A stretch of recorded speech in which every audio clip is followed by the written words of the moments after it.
Hola amigos de La Rueda del Misterio. La Rueda del Misterio tiene ya nuevo blogspot. laruedadelmisterio.blogspot.com. Repito, laruedadelmisterio.blogspot.com, donde podréis encontrar todas las noticias, donde fotografías, investigaciones y muchas otras cosas más que, bueno, en los programas no podemos emitir. Os repito, laruedadelmisterio.blogspot.com, capitaneado por David Dorado Cuevas. También, amigos, para todos aquellos, la página principal, www.laruedadelmisterio.es. Un saludo, amigos.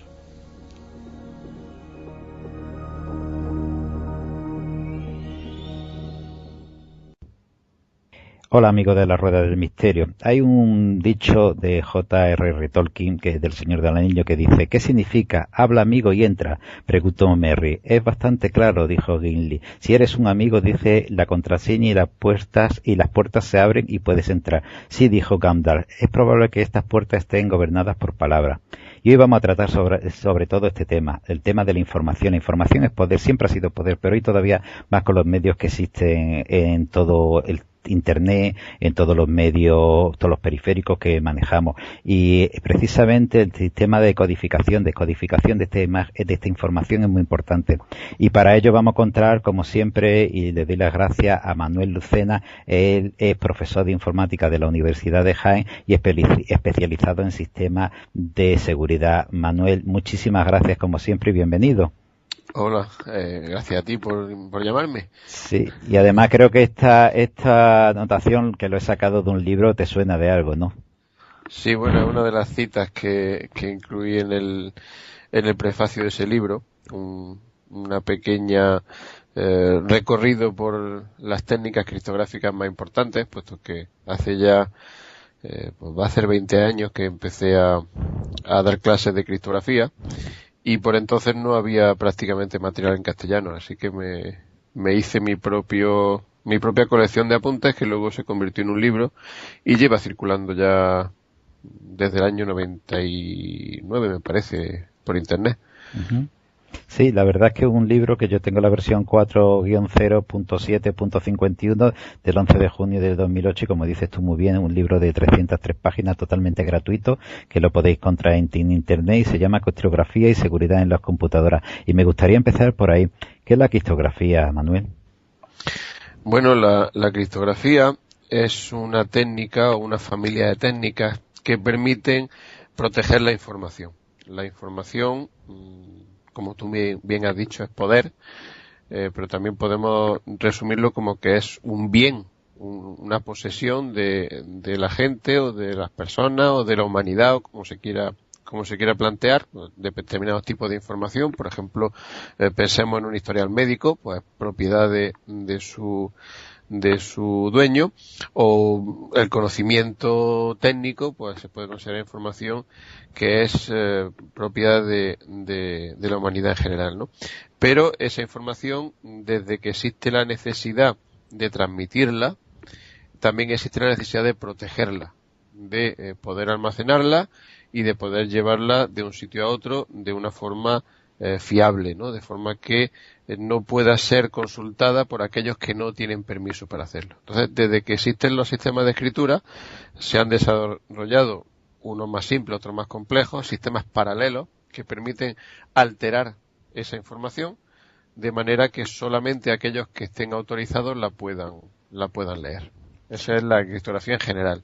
Luego eso se ha ido desarrollando durante milenios, porque hay registros del uso de la criptografía desde hace un montón de siglos, y en el último tercio del siglo XX pues ha propiciado el nacimiento y el crecimiento de Internet. De hecho, los primeros computadores nacieron fundamentalmente con el objetivo de romper códigos criptográficos, con lo cual la criptografía está íntimamente ligada a la sociedad de la información. Sí, la verdad es que desde Herodoto he encontrado yo pues ya referencia a la encriptación, y otro, pues, aunque parezca mitología, no lo es, el famoso caso del esclavo que se le repararon la cabeza y le hicieron, pues, una serie de información, ponérsela ahí para después que le creciera el pelo, porque eso también es otro de las cuestiones que se tiene, no solamente en codificar y descodificar, que ya hablaremos también, eso, hay que codificar, pero hay que también tener la posibilidad de descodificar, sino también de que la información y pase lo más desapercibida posible en este sentido, ¿no?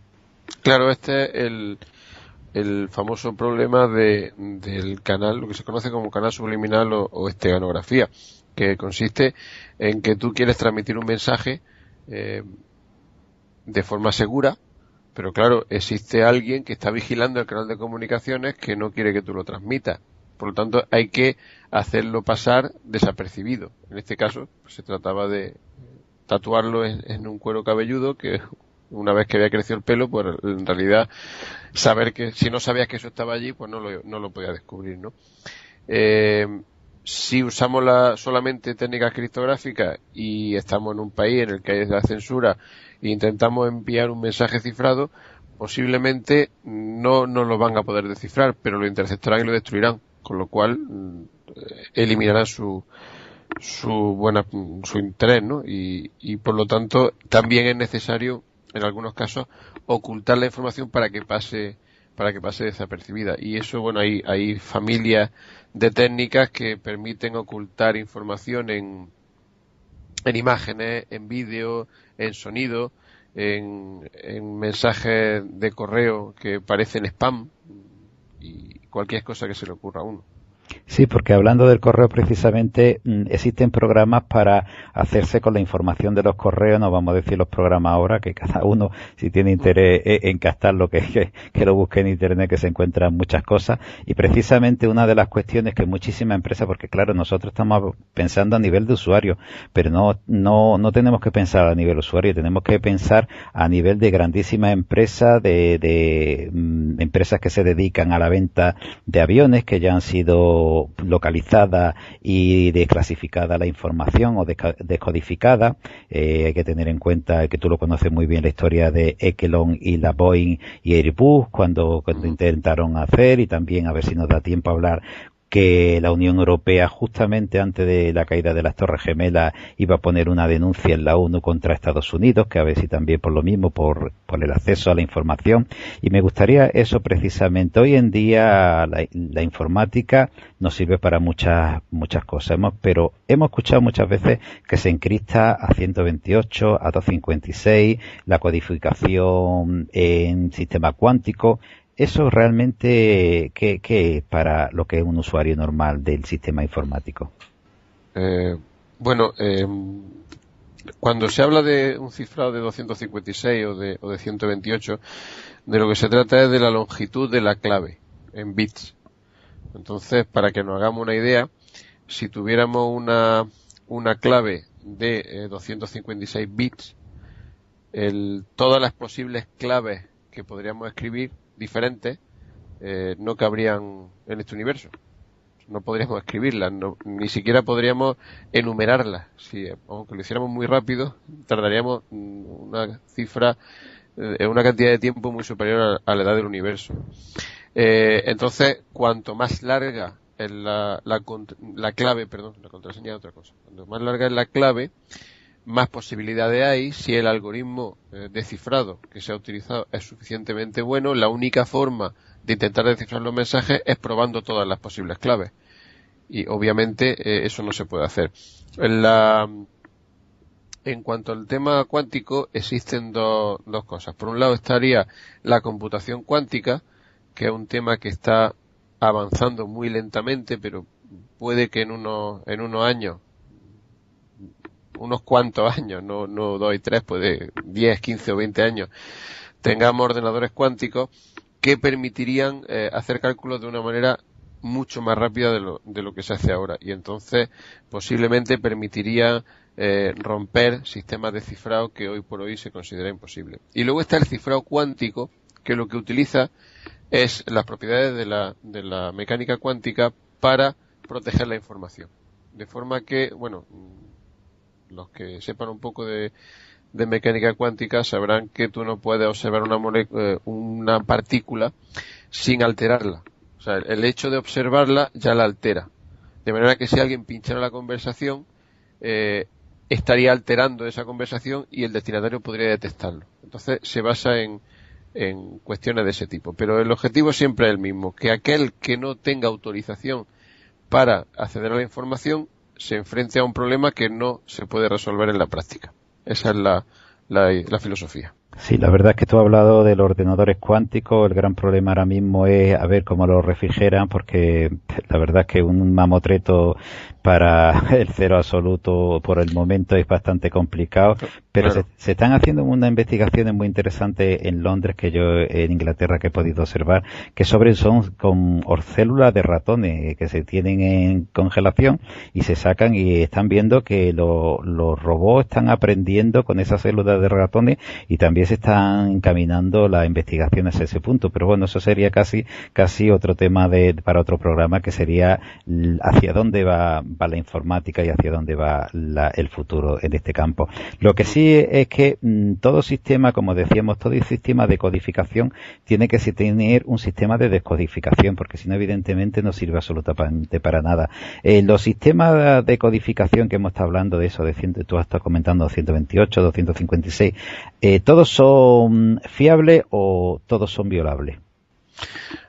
Bueno, en teoría, cualquier sistema de codificación se puede violar, salvo una familia muy especial de sistemas, que son los que se conocen como sistemas seguros de Shannon, pero que tienen unas características que no lo hacen útil en la práctica. Eso ya es otra. Ahora mismo solamente existen aplicaciones muy, muy específicas donde se podrían utilizar, pero en general todos los criptosistemas se pueden descifrar usando la fuerza bruta en el peor de los casos. La cuestión es que el número de claves es tan grande que la fuerza bruta se convierte en algo imposible. Los algoritmos de cifrado a lo largo de la historia ha sido siempre una especie de lucha de gato y el ratón. Eran algoritmos de cifrado más o menos simples al principio, que se podían hacer a mano, y las técnicas de matemática y estadística se fueron refinando para atacarlos, para romperlos. Ha habido casos muy espectaculares de rotura del sistema de cifrado. Uno de los más conocidos es el que se hizo en la Segunda Guerra Mundial contra la máquina Enigma y el cifrado de Lorentz. Y la idea de eso es que tú puedes romper el cifrado, pero no resulta práctico. Los cifrados modernos, que ya se basan en conceptos matemáticos mucho más avanzados y que están mucho más desarrollados, realmente no se conocen sistemas para poder descifrarlos. Y de hecho, la comunidad criptográfica en este sentido es muy conservadora. Un algoritmo de cifrado nuevo no se adopta hasta que han pasado bastantes años desde que se propone, y la gente lo intenta atacar, lo intenta analizar, etcétera, etcétera. Lo que sí ocurre es que hay mucha gente, es algo que gracias a Dios cada vez se hace menos, pero muchas empresas que han decidido que ellos van a utilizar su propio sistema de cifrado, porque ellos lo han desarrollado y es mejor que ninguno, porque lo guardan en secreto, etcétera, etcétera. Y esto se ha demostrado que es una mala práctica. De hecho, ha habido casos muy, muy llamativos, como el de la telefonía GSM, la telefonía móvil de toda la vida, la que utilizamos ahora. Utiliza algoritmos de cifrado para proteger las comunicaciones, y era un algoritmo, creo que lo cambiaron, que se mantenía en secreto, porque se suponía que ellos decían que manteniéndolo en secreto era más seguro. Lo que impidió eso fue que la comunidad científica lo analizara, y existe una máxima en criptografía que dice que todo el mundo es capaz de diseñar un algoritmo de cifrado que él mismo no puede romper. Y eso fue exactamente lo que ocurrió. En cuanto este algoritmo se filtró, se fueron filtrando detalles sobre su estructura, cayó en cuestión de días, ¿no? Se descubrió la forma de romperlo, y además se descubrió que se utilizaba una versión debilitada del cifrado, suponemos que para facilitar la escucha a los teléfonos GSM por parte de la agencia de espionaje. Pero bueno, eso ya, como puedes comprender, es una especulación, ¿no?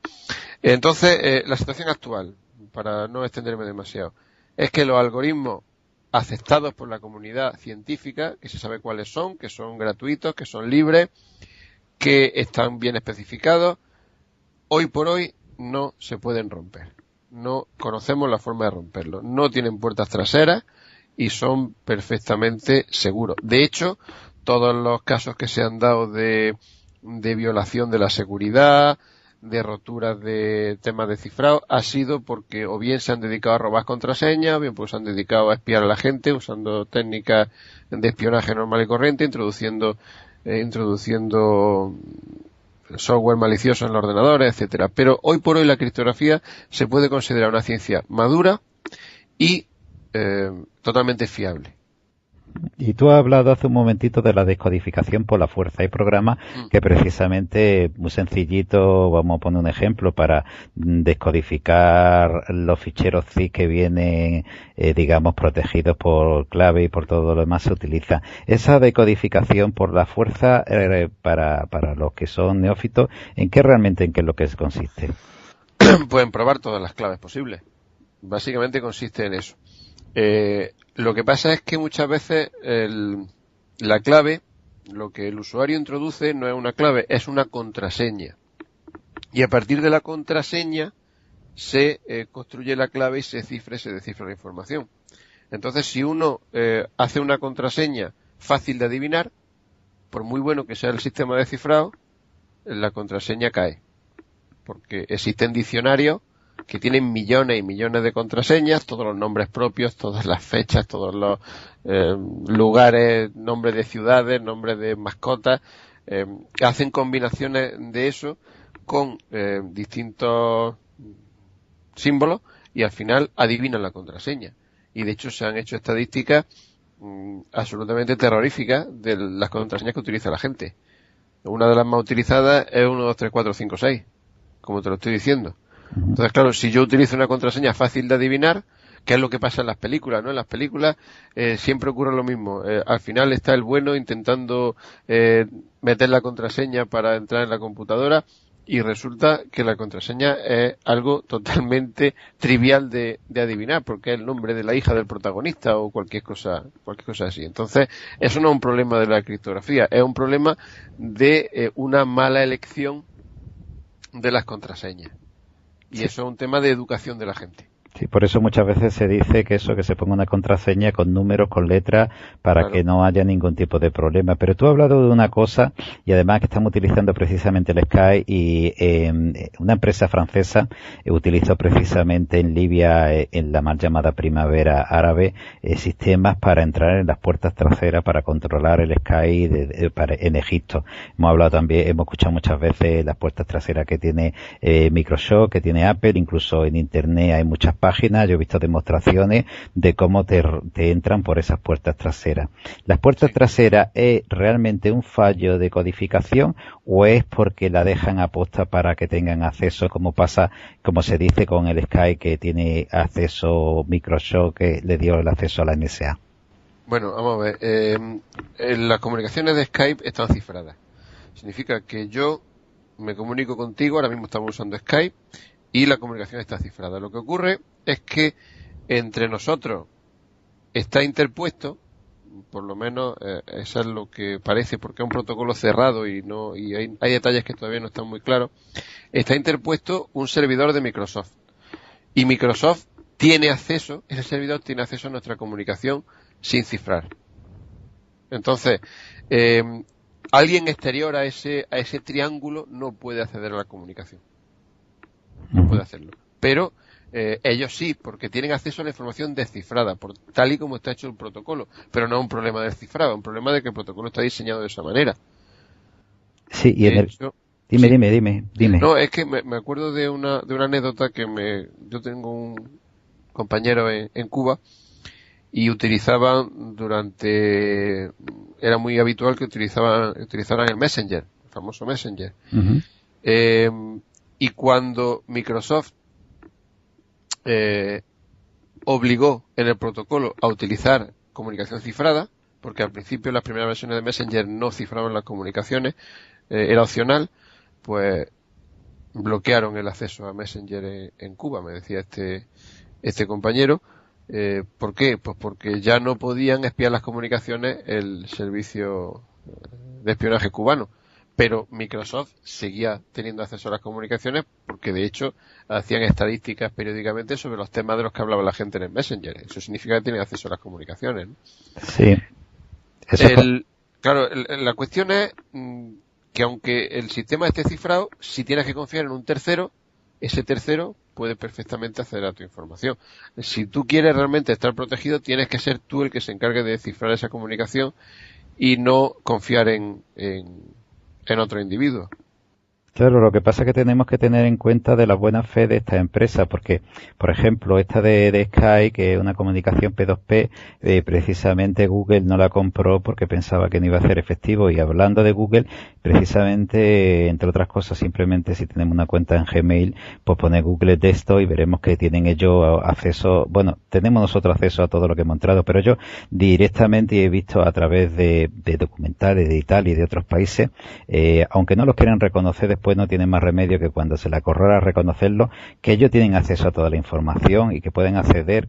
Dicen claro que no acceden porque tienen buena fe, pero pueden acceder a todas las búsquedas que hacemos, a las imágenes que hacemos. De hecho, Google, la idea que tiene ahora mismo, y tú lo sabes estupendamente, es personalizar lo que son los consejos, lo que es de lo que vive Google mayormente, que es de la noticia con Google Answer y también de lo que es la publicidad. La publicidad, claro. Ellos, sabiendo los perfiles de uso de Google, pues tienen una posibilidad de hacer publicidad de mucho más impacto porque está adaptada a las costumbres de cada individuo. Eso es necesario para el tipo de servicio que dan ellos, pero tiene la otra contrapartida. Sabemos que les estamos confiando nuestro hábito de comunicación, ¿no? De todas formas, es un tema complejo, porque ellos realmente no acceden a esa información. De hecho, normalmente no conectan la información privada con el perfil. Para ellos tú no eres más que un número. Pero claro, si la legislación de un país lo permite, y la mayoría de legislaciones modernas sí lo hacen, por orden judicial, se les puede requerir esa información y suministrarla a un juez o quién sabe si algún servicio secreto o alguna cuestión de ese tipo. Pero bueno, es el precio que tenemos que pagar por tener esos servicios. Mucha gente se escandaliza, pero claro, Google no nos cobra a nosotros por usar sus servicios. No nos obliga a usarlo. ¿Dónde está el beneficio de Google? En la información que ellos tienen recopilada. Cuando, no me acuerdo quién fue, lo dijo hace unos años, cuando a ti no te cobran por una mercancía, es que tú eres la mercancía. Sí, estoy totalmente de acuerdo contigo. El mismo sistema que está utilizando las redes sociales, sobre todo Facebook, y de hecho, lo que dices tú ya se dio cuando Google estaba en China.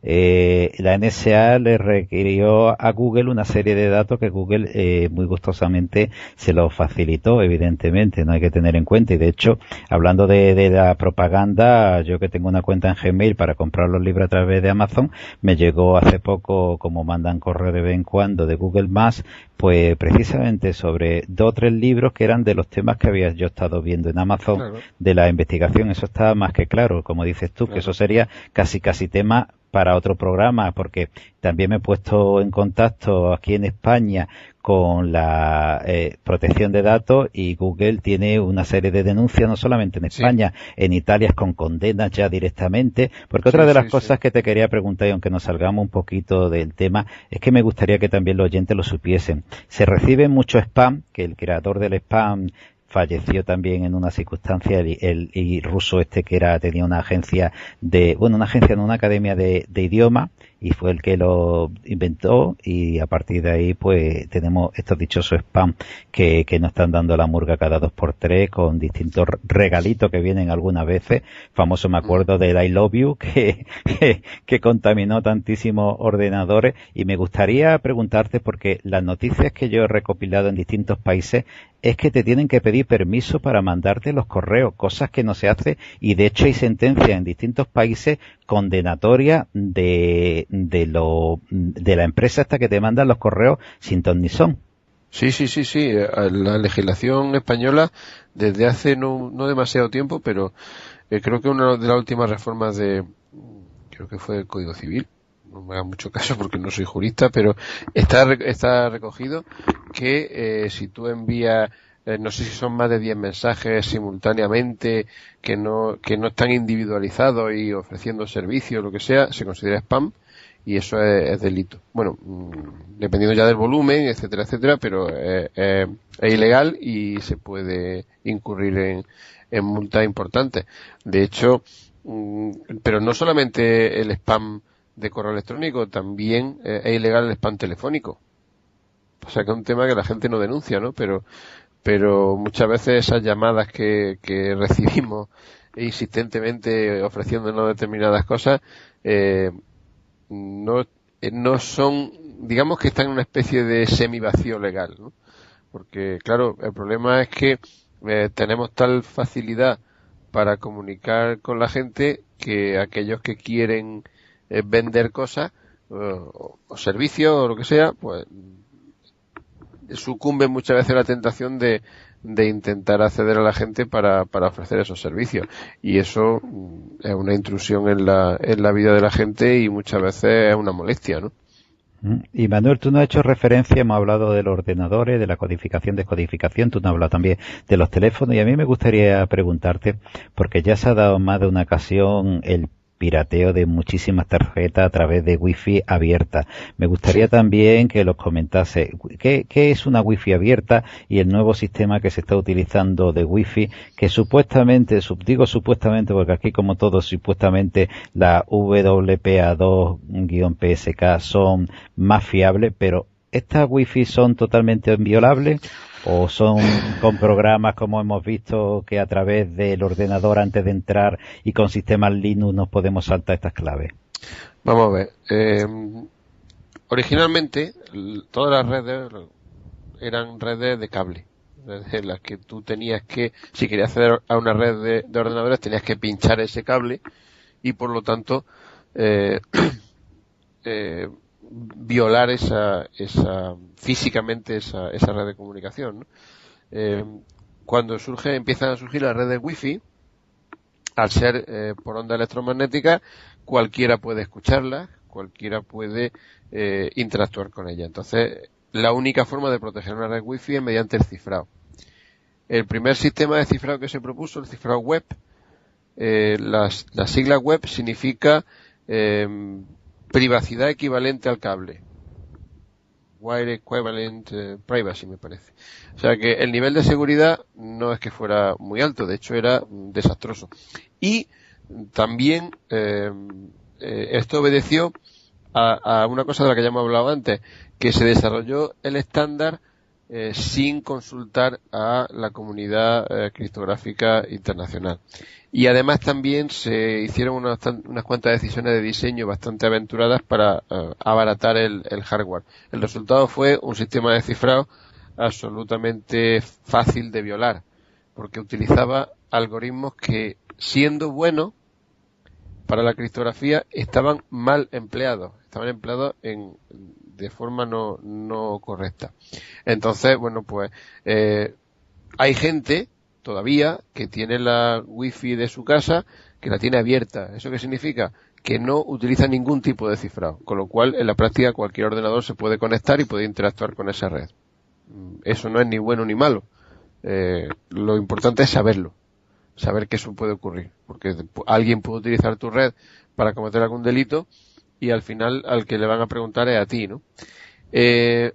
Los que protegen la red, las primeras generaciones de red de wifi utilizaban el cifrado web, que al poco tiempo de desplegarse se descubrieron las vulnerabilidades, que tiene varias, y es relativamente fácil de violentar, con programitas que se pueden descargar de internet fácilmente y que lo hacen. El hecho de utilizar Linux no es nada especial, es porque los controladores de las tarjetas Wi-Fi de Linux permiten más fácilmente ponerla en modo monitor, que es un modo especial que es el que permite facilitar ese ataque, pero en sistemas privativos eso es más complicado. Por eso se utiliza más Linux, porque resulta más fácil, pero no es imposible en otros sistemas. El cifrado web ya está completamente abandonado y ahora se utiliza otro sistema de cifrado, el VPA y variantes del VPA, que son bastante más seguros, pero que también tiene alguna vulnerabilidad.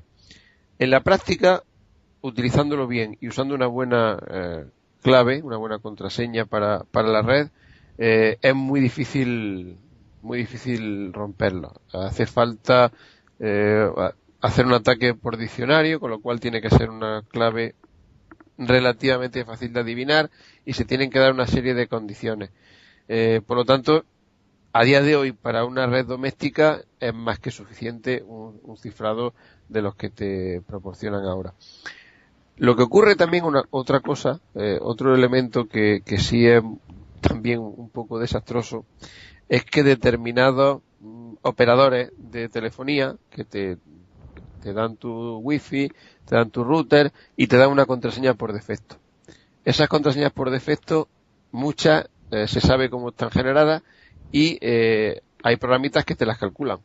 Pero no se trata de descifrar ni de hacer ataques de fuerza bruta ni nada por el estilo, sencillamente porque saben cómo obtener esa clave, porque saben cómo la generó la operadora. Entonces, si uno tiene una red wifi en su casa, lo más interesante que puede hacer es asegurarse de que el cifrado es de tipo VPA, que ya lo soportan todos los routers, y segundo, lo primero que hay que hacer es cambiar la contraseña que trae por defecto el router.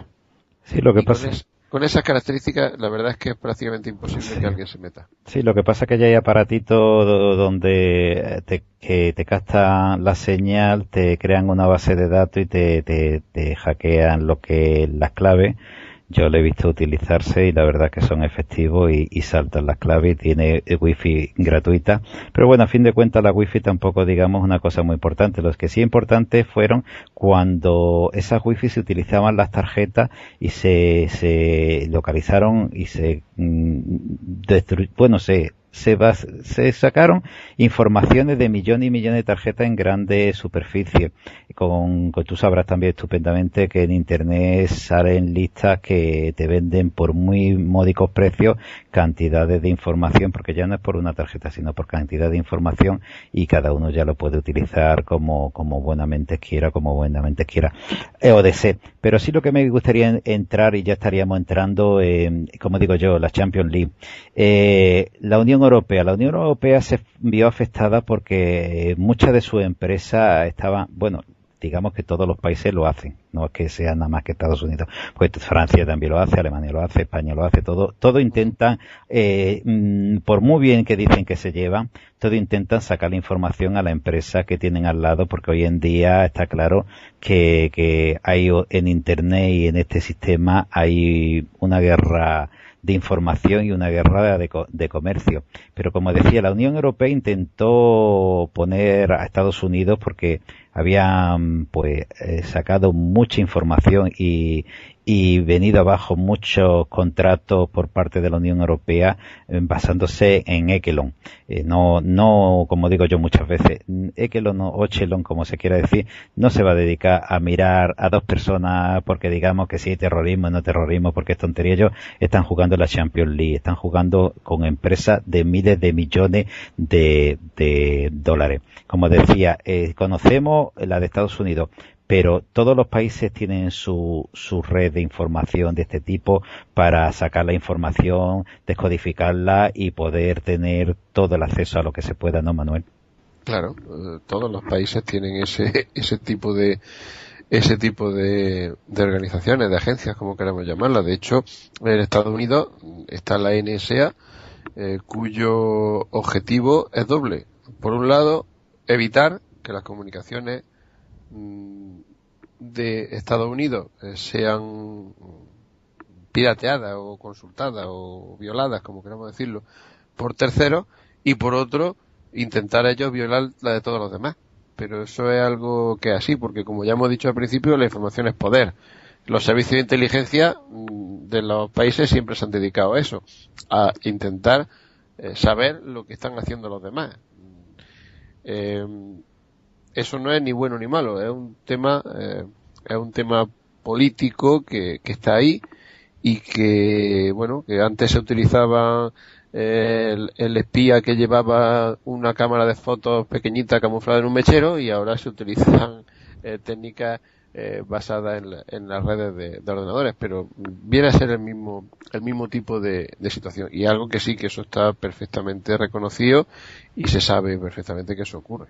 De hecho, el Falcon 35, China tiene el 80% de la información del Falcon, y vamos, no es dicho por mí, es dicho por un asesor de precisamente terrorismo del presidente Clinton y presidente Bush, porque eso, Estados Unidos, según el Instituto Español de Estudios Estratégicos, en el año 2010-2011, en el panorama estratégico, decía que Estados Unidos está formando a 30.000 soldados para la guerra en Internet, la ciberguerra, sí, que está enviado entre China y, porque Rusia está jugando ahí un papel secundario, aunque fue la iniciadora de esta guerra, y hay que recordárselo de Estonia, pero está jugando un papel secundario en este asunto. Lo que sí me gustaría en este tema que estamos tratando, y antes de saltar eso desde Enigma a Colossus, que yo creo que fueron los inicios más recientes, o por lo menos más conocidos de estos temas, ¿hacia dónde está tendiendo esta codificación, esta decodificación, como estamos viendo? Esta grande empresa, la NSA, creo que se va a cambiar de sitio y tiene otro edificio con un ordenador de 1 y muchísimos ceros, me parece más que hasta el famoso Google, que de ahí sacó el nombre de esta famosa empresa. ¿Y hacia dónde están tendiendo ahora mismo la información, como decíamos, poder y sacar todo este tipo de información y de codificarla o de descodificarla? Bueno, vamos a ver un poquito. El tema es complejo, porque cuando acaba la Segunda Guerra Mundial, y ahora hablaremos de eso, los que ganan la guerra descubren el poder que te otorga el hecho de poder proteger tus comunicaciones y que los demás no puedan protegerla adecuadamente. Tener esa ventaja estratégica. Por lo tanto, todo el tema de la criptografía se entierra en las agencias militares, se mantiene en secreto. De hecho, la historia de Enigma empieza a conocerse un poquito mejor en los años 70 del siglo XX, y la historia de Colossus prácticamente en los años 90, finales de los 90. Estamos hablando de hace muy poco tiempo. Entonces ha habido un desfase importante en los conocimientos que tenía, digamos, el ámbito militar o el ámbito gubernamental en cuanto a criptografía, y el ámbito civil. Pero ese desajuste, ese desfase parece que ya desapareció. Eso era cuestión de tiempo que el mundo civil, el mundo universitario, pues cazara al otro, ¿no? No sabemos si existen cosas que ellos saben y todavía no hemos descubierto nosotros, pero la creencia, y hay buenas razones para pensarlo, es que ya estamos a la par. Y por lo tanto, ya el dominio de la criptografía no supone una ventaja sustancial con respecto a los demás, porque todos disponemos de algoritmos criptográficos que nos pueden permitir protegernos de todos los demás. A día de hoy eso ocurre. La cuestión es que hay que usarlos bien, y que la criptografía no lo es todo. Hay otros muchos elementos, el factor humano, que los ordenadores, el hardware y los dispositivos que tengamos no tengan software malicioso, etcétera, etcétera, que permiten que los secretos escapen sin necesidad de acudir a la criptografía. Y de hecho el factor más determinante ahí sigue siendo el que ha sido siempre, que es el factor humano. Entonces, hoy por hoy, con un 99,9% de confianza, podemos decir que la criptografía es un tema cerrado. Hemos llegado a un nivel en el que prácticamente no hay avances significativos, y es una herramienta que podemos garantizar que, si se usa bien, nos protege. Lo que ocurre es que en seguridad siempre se habla de lo mismo. Una cadena se rompe por el eslabón más débil. Entonces puede que tengamos un eslabón en esa cadena de protección de la información que es la criptografía y luego tengamos otros mucho más débiles. Y ahí es donde se ataca cuando se hace espionaje y cuando se hacen este tipo de cosas. Pero es que además la tendencia actual, y de esto creo que ya hemos hablado, es que la gente está renunciando directamente a su intimidad. O sea, la gente ya no es que le moleste o le deje de molestar que sepan lo que está haciendo o que lo espíen. Es que la gente solo tienes que mirar el Twitter, cada vez que hace algo lo pone ahí, ¿no? O sea, hemos hecho un cambio de mentalidad en los ciudadanos en los que no solo no nos preocupa que alguien acceda a nuestra intimidad, sino que es que encima la ponemos a disposición de los demás. Con lo cual existe una tendencia a descuidar ese secreto y esa intimidad en las comunicaciones. Y es algo que, sobre todo en los adolescentes, es muy delicado porque el otro día estaba yo escuchando en la radio y la policía pues avisaba que hay que tener cuidado porque los niños se ponen a chatear y si hay por ahí algún pederasta, algún violador, puede obtener mucha información sobre si están solos en casa, sobre dónde van a unos sitios, a otros, y es que se la dan ellos directamente esa información. Entonces, resumiendo, la criptografía hoy por hoy es lo que con diferencia más esfuerzo supone romper cuando uno intenta acceder a la información de los demás. Pero hay muchos más métodos alternativos que son los que por eso están utilizando. Sí, y precisamente tú en tu libro comentas que siempre los militares sacan un sistema de cifrado antes, digamos, que los civiles. Lo curioso es como cuando se han hecho los ensayos de estos de juegos de guerra entre los hackers, que hay varios hechos ya, de hecho en Colorado Springs, cerca de Colorado Springs, que se hacen y en otros lugares más, al final siempre los hackers civiles le han ganado a los hackers militares. La tendencia está en que los gobierno, como pasa con Mafia Boy en su época, otro hacker, los gobiernos contratan a estas personas que han roto estos cifrados para que de alguna forma sean protegidos. No solamente los gobiernos, creo que también los bancos tienen mucho que ver con este asunto porque la verdad es que también los bancos tendríamos que ver que no se llega al público, pero reciben ataques cada 2x3 y muchos de ellos son efectivos, ¿no? Sí. Hombre, existe gente por ahí, gente joven con muchísimo talento que es capaz de hacer cosas que muchos ni siquiera somos capaces de imaginar, ¿no? Y esa capacidad muchas veces proviene de una libertad muy grande y de una posibilidad de hacer cosas que están completamente fuera de los corsés que impone el trabajar en la empresa o el trabajar para una agencia gubernamental. De hecho, el mismo concepto de hacker surge, y esto creo que también hemos hablado, en la universidades norteamericanas en los años finales de los 60, 70, de gente que le gustaba trastear con los ordenadores, pero que no querían, no se identificaban con el tipo de informático que había por entonces, que era esa especie de persona super cuadriculada que estaba en un laboratorio manejando una máquina gigante. Ellos lo que querían era trastear, probar, poner una cosa, quitar otra, y esa en definitiva jugar, ¿no? Y esa filosofía hace que la creatividad sea mucho más grande y de ahí ha nacido la informática personal y de ahí han nacido muchas cosas.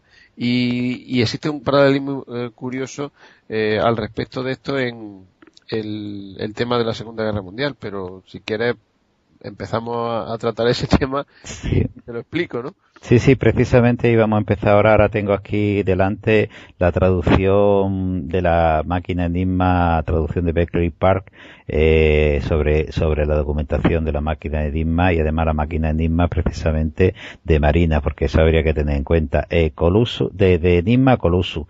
Eso fue, yo creo que el inicio de lo que es la actual, como tú has dicho muy bien anteriormente, de lo que es la actual, se dieron cuenta de lo que era la actual posibilidad de que la información es poder y el que maneje esa información de una forma correcta y cifrada y romper esa posibilidad de descifrado puede incluso ganar una guerra, como decía Churchill, nunca tan poco dieron para tanto. Muchos lo interpretaron que eran los pilotos, pero realmente eran las señores que estaban en Berkeley Park que pudieron traducir y descodificar montones de mensajes y saber perfectamente dónde se encontraban todas las fuerzas alemanas en cualquier momento, ¿no, Manuel? Sí, realmente el proyecto Ultra, la estación X, que como se conocía todo lo que había allí en Bletchley Park, que empezó como una simple estación de radioescucha en el desván de la mansión, que era una mansión que estaba desocupada, y acabó siendo un complejo en el que trabajaban 10.000 personas. Fue una apuesta personal de Churchill. Al principio no tuvieron resultados importantes, y de hecho obtenían claves que el servicio secreto británico ya había obtenido mediante técnicas convencionales de espionaje. Lo que pasa es que Churchill era consciente de que en cualquier momento podrían dejar de recibir esa información y entonces se podrían ver muy comprometidos. Entonces hubo esa apuesta personal, y gracias a eso se pudo burlar el bloqueo marino que tenían los submarinos alemanes en aquella época, porque gracias al descifrado de la Enigma naval ellos sabían por dónde estaban patrullando los submarinos y podían encontrar pasillos para llevar suministros a Inglaterra. Existía otro cifrado que era bastante más complejo que la máquina Enigma, que era el cifrado de Lorentz, que era un cifrado muchísimo más sofisticado, y de hecho no había más de 30 o 40 máquinas de Lorentz en todo el Tercer Reich. Era para comunicar los generales del Estado Mayor, y era la que utilizaba el propio Hitler, ¿no? Para descifrar esa máquina fue para lo que se desarrolló Colossus, que fue el primer ordenador de la historia. Ahí hay una confusión, mucha gente cree, porque ya te digo, esta información se ha ido desclasificando y todavía quedan documentos que siguen clasificados, y mucha gente cree que Colossus se desarrolló para romper la máquina Enigma. No es cierto. Alan Turing desarrolló la bomba de Turing, que es un ingenio electromecánico, pero no es propiamente una computadora, para descifrar la máquina Enigma, y eso permitió una parte muy importante de ganar la guerra. Pero Tommy Flowers y Bill Tooth fueron los que desarrollaron la máquina Colossus, que sí era una computadora, para descifrar el cifrado de Lorentz. Y ese cifrado permitió controlar perfectamente cómo pensaba Hitler. Les permitió mantener ocupado al ejército nazi en Italia, permitió informar al ejército ruso de la ofensiva que iba a hacer el ejército alemán, y de hecho fue determinante en que perdieran esa batalla, no me acuerdo el nombre de la batalla, pero fue de la más importante de la Segunda Guerra Mundial, y fue donde empezó a volverse la tortilla a favor de los... ¿Stalingrado dices tú o la de Kursk? No, creo que fue la de Kursk, me parece. La mayor batalla de carros de combate de todos los tiempos. Efectivamente, pues resulta que como conocían la estrategia, sabían, de hecho tenían acceso hasta los informes de qué aviones tenían disponibles los alemanes, qué aviones estaban en reparación, o sea, tenían prácticamente toda la información. Y hicieron una operación para engañar a la inteligencia alemana y hacerles creer que el desembarco iba a ser en Calais, que luego fue en Normandía, y gracias a la máquina, a Colossus, fueron capaces de engañar y saber que realmente habían engañado a Hitler y que estaban esperándolo en Calais, y ellos entraron por Normandía, y gracias a eso no se sabe si fue muy determinante en que se ganara la guerra. Posiblemente se hubiera ganado por parte de los aliados, pero lo que sí está totalmente aceptado es que redujo la duración de la guerra en varios años y por lo tanto salvó millones de vidas. Entonces, claro, después de ese acontecimiento, pues los que ganaron la guerra dijeron: lo que tenemos en nuestras manos es auténtico oro. Esto es, hay que cuidarlo, y eso es lo que ha dado lugar al desarrollo, por un lado, de la informática. De hecho, Durante mucho tiempo se creyó que la primera computadora era una computadora que se construyó posteriormente en Estados Unidos, y la primera computadora completa, según el modelo de Turing, era precisamente la Colossus. Sí, porque precisamente tú has dicho lo de la información que le daban a Stalin, pero Churchill era bastante reticente a la hora de darle toda la información a Stalin. Lo que pasa es que Stalin, a través de otro tipo de espionaje, se hacía con todo ese tipo de información. Incluso Rommel le cortaron el suministro debido a esto, que sabían perfectamente cuando le iban a enviar los suministros para el Afrika Korps. Pero lo que me preguntaba, se ha hablado muchas veces de la máquina Enigma, si 3 rotores, 4 rotores, que si era inviolable, que los alemanes, no entiendo yo muy bien, sabiendo que una y otra vez sabían dónde estaban localizando los sitios, estaban tan convencidos de que era totalmente inviolable la máquina Enigma, que no concibían que la máquina Enigma fuese violable. Entonces, esto de 3 rotores, 4 rotores, que además la Marina tenía un tipo distinto, Tierra tenía otro tipo, dependiendo del cuerpo que era, cada uno tenía otro tipo. ¿Por qué no nos lo explica y nos lo amplía un poquito, Manuel? Bueno, la máquina Enigma se desarrolló en los años 20 del siglo XX, por parte de un no era, yo creo que ni siquiera era ingeniero, era un inventor que buscaba la forma de que cuando alguien escribía una carta, pensando en temas industriales, ¿no? Cuando él escribía una carta, pues que pudiera mantener el secreto, y la sacó comercialmente, pero no llegó a tener especial éxito. Se fabricó, se utilizó, y luego fue adoptada por el ejército alemán. El ejército alemán le aplicó muchas mejoras. De hecho, la máquina original era relativamente, entre comillas, sencilla de descifrar. Hubo varios matemáticos polacos que lo consiguieron, Rejewski, Zygalski y Rosicki, y de hecho esa información luego se la pasaron al servicio británico, pero no sabemos si el servicio británico la llegó a utilizar o no, porque hay opiniones dispares al respecto. Son temas que todavía no están claros. El caso es que los alemanes confiaban mucho en su máquina Enigma, pero aún así le aplicaron considerables mejoras. Era una máquina Enigma, lo que tenía era 3 rotores, 3 rotores y un reflector, que se llama. La idea es que el rotor tiene una serie de conexiones por dentro, y cuando tú apretabas una tecla, porque tenía un aspecto como una máquina de escribir, se formaba un circuito eléctrico que pasaba por el interior de los rotores. Y ese circuito eléctrico encendía una letra de un panel que tenía, que era diferente de la que tú pulsabas. Cada vez que pulsaba una tecla, giraba uno de los rotores. Cuando daba una vuelta completa, giraba el siguiente. De forma que cada vez que pulsaba una tecla, en la siguiente pulsación, el cambio es completamente distinto. Los alemanes introdujeron primero, al principio eran rotores fijos, luego lo hicieron variables.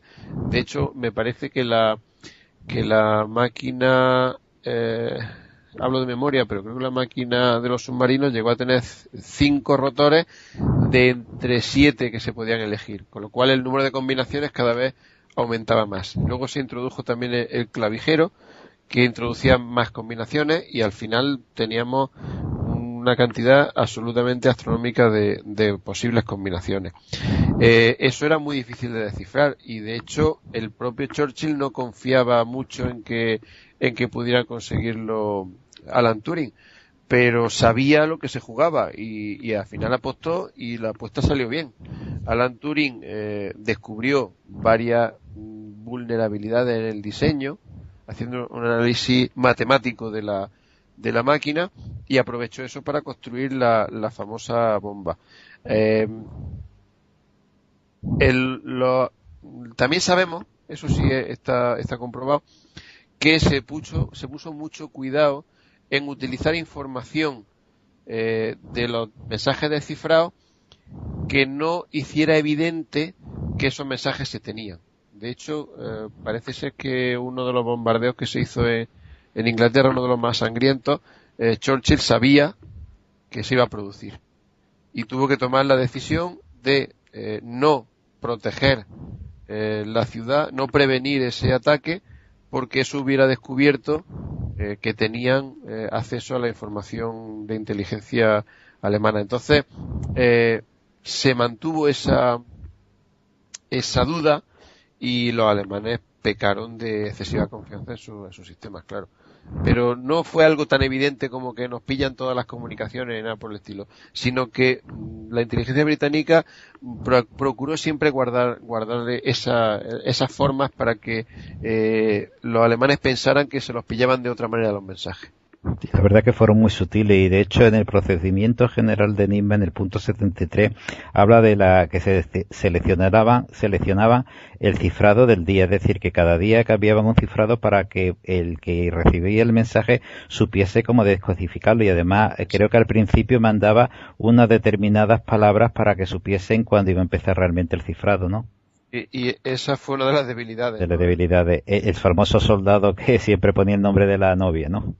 Sí, también existe hay muchas anécdotas al respecto, ¿no? Pero yo he leído, por ejemplo, de algunos militares que tenían un nombre especialmente largo, uno de los métodos que utilizaban para descifrar los mensajes de Enigma era lo que se conoce como pivotes.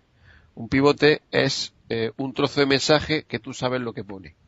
Entonces se hacían de forma tentativa, ¿no? Por ejemplo, uno de los tipos de mensajes más codiciados eran los mensajes meteorológicos. ¿Por qué? Pues porque el tipo de palabras que utilizaban eran nubes, viento, lluvia, tormenta, y era fácil encontrar pivotes que luego tuvieran éxito. Obviamente eso se hacía de forma tentativa y a veces funcionaba y a veces no. Pero esa presencia de porciones de texto que ellos podían adivinar o jugar a adivinar les facilitaba mucho el descifrado. Entonces, claro, había determinados personajes o determinados tipos de mensajes que repetían mucho, como tú has dicho, el nombre de la novia de un soldado. Pues todo ese tipo de cosas facilitaron el descifrado de Enigma, sí.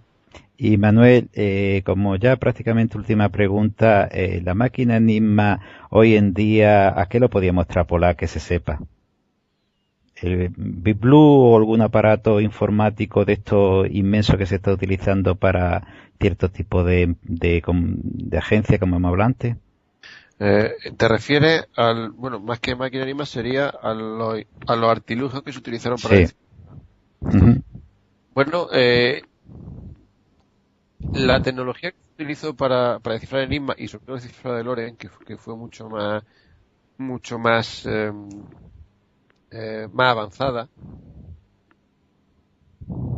era la última tecnología que había disponible por entonces. De hecho, se utilizaron para Colossus, se utilizaron fórmulas de vacío y se utilizaron decir que Tony Flower, que fue el que lo desarrolló, era ingeniero de correo. Entonces ellos conocían métodos para clasificar las cartas y eran capaces de fabricar máquinas mecánicas de bastante precisión, ¿no? Entonces, digamos que era la tecnología más avanzada que había por entonces. Estableciendo ese paralelismo, bueno, pues supongo que se podría considerar como si ahora tuviéramos el ordenador más avanzado que se pudiera desarrollar. Pero realmente el paralelismo es distinto, porque ahí la cuestión es una cuestión más de matemática. La máquina Enigma originalmente, y el cifrado de Lorenz originalmente parecían inexpugnables porque no se conocía ningún método más rápido que la fuerza bruta, o sea, probar todas las claves para descifrarlo. Sin embargo, las matemáticas permitieron encontrar esos atajos y luego mediante máquinas se pudieron implementar esos atajos, llevar a la práctica.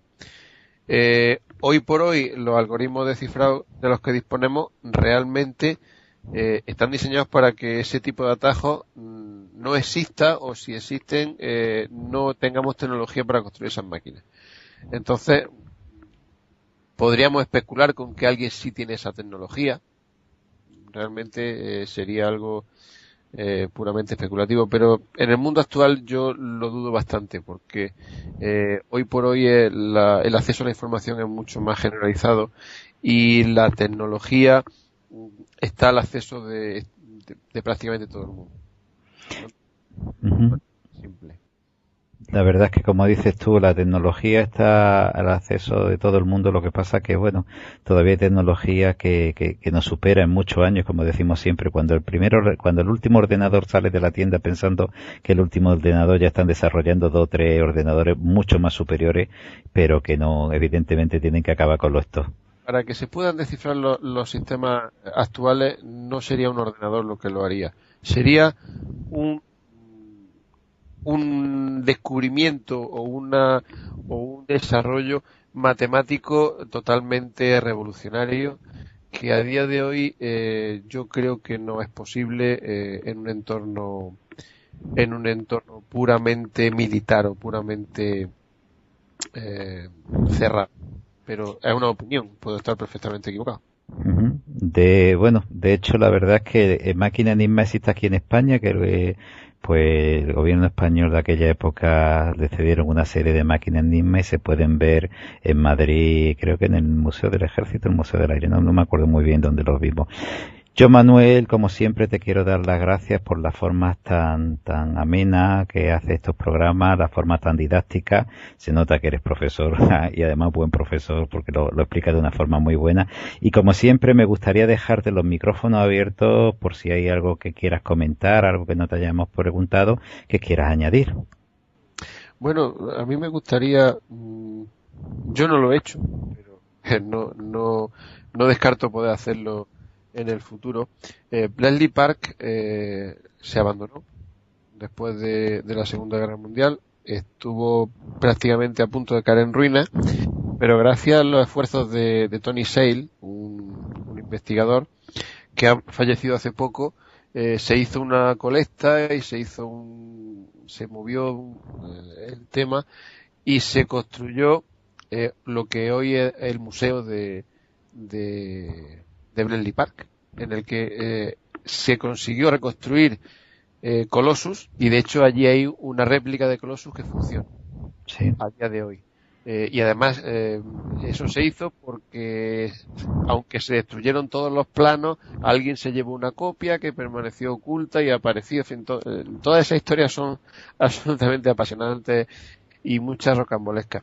Entonces, a mí me gustaría visitar ese museo, y la verdad es que yo recomendaría a todo el que esté por Londres que se acerque, porque allí están todas las máquinas, allí están no solo las máquinas de Enigma, sino la bomba de Turing, está la máquina Colossus, y la verdad es que viéndola se da cuenta del esfuerzo de ingeniería, el esfuerzo intelectual que se hizo para al fin y al cabo, para salvar vidas, y se salvaron millones de vidas gracias a eso.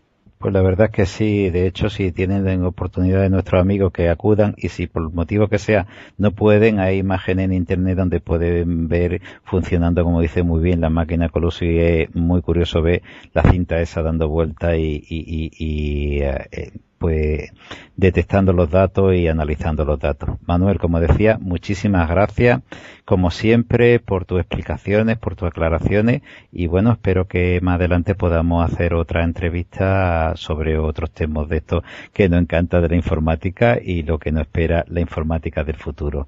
Manuel, muchas gracias y hasta otra ocasión. Gracias a ti.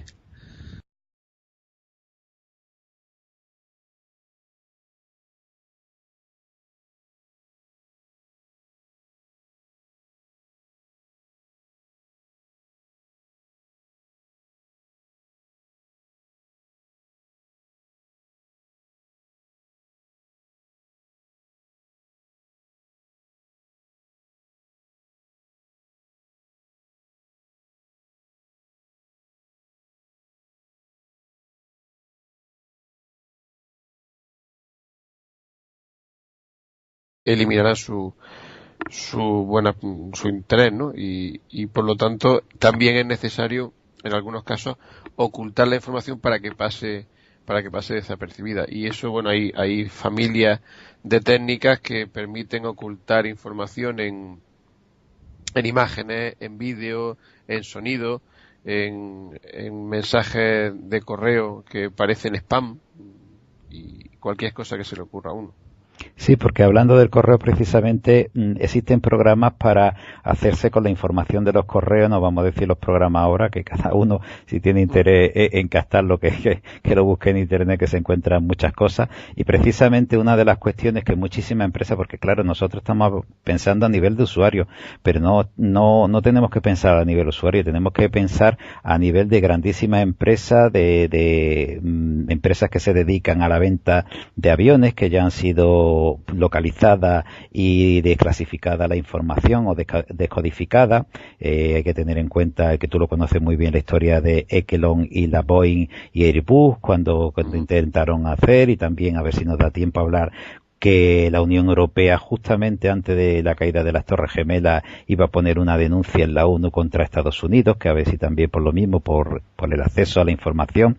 Y me gustaría eso precisamente. Hoy en día la informática nos sirve para muchas cosas, pero hemos escuchado muchas veces que se encripta a 128, a 256, la codificación en sistema cuántico. ¿Eso realmente qué es para lo que es un usuario normal del sistema informático? Cuando se habla de un cifrado de 256 o de 128, de lo que se trata es de la longitud de la clave en bits. Entonces, para que nos hagamos una idea, si tuviéramos una clave de 256 bits, todas las posibles claves que podríamos escribir diferentes no cabrían en este universo. No podríamos escribirlas, ni siquiera podríamos enumerarlas. Aunque lo hiciéramos muy rápido, tardaríamos una cifra, una cantidad de tiempo muy superior a la edad del universo. Entonces, cuanto más larga es la clave, la contraseña es otra cosa. Cuanto más larga es la clave, más posibilidades hay. Si el algoritmo de cifrado que se ha utilizado es suficientemente bueno, la única forma de intentar descifrar los mensajes es probando todas las posibles claves. Y obviamente eso no se puede hacer. En cuanto al tema cuántico, existen dos cosas. Por un lado estaría la computación cuántica, que es un tema que está avanzando muy lentamente, pero puede que en unos años, unos cuantos años, no 2 y 3, puede 10, 15 o 20 años, tengamos ordenadores cuánticos que permitirían hacer cálculos de una manera mucho más rápida de lo que se hace ahora, y entonces posiblemente permitiría romper sistemas de cifrado que hoy por hoy se considera imposible. Y luego está el cifrado cuántico, que lo que utiliza es las propiedades de la mecánica cuántica para proteger la información. De forma que, los que sepan un poco de mecánica cuántica sabrán que tú no puedes observar una partícula sin alterarla. O sea, el hecho de observarla ya la altera. De manera que si alguien pinchara la conversación, estaría alterando esa conversación y el destinatario podría detectarlo. Entonces se basa en cuestiones de ese tipo. Pero el objetivo siempre es el mismo, que aquel que no tenga autorización para acceder a la información se enfrente a un problema que no se puede resolver en la práctica. Hola amigos de La Rueda del Misterio. La Rueda del Misterio tiene ya nuevo blogspot, laruedadelmisterio.blogspot.com. Repito, laruedadelmisterio.blogspot.com, donde podréis encontrar todas las noticias, donde fotografías, investigaciones y muchas otras cosas más que, en los programas no podemos emitir. Os repito, laruedadelmisterio.blogspot.com, capitaneado por David Dorado Cuevas. También, amigos, para todos aquellos, la página principal, www.laruedadelmisterio.es. Un saludo, amigos.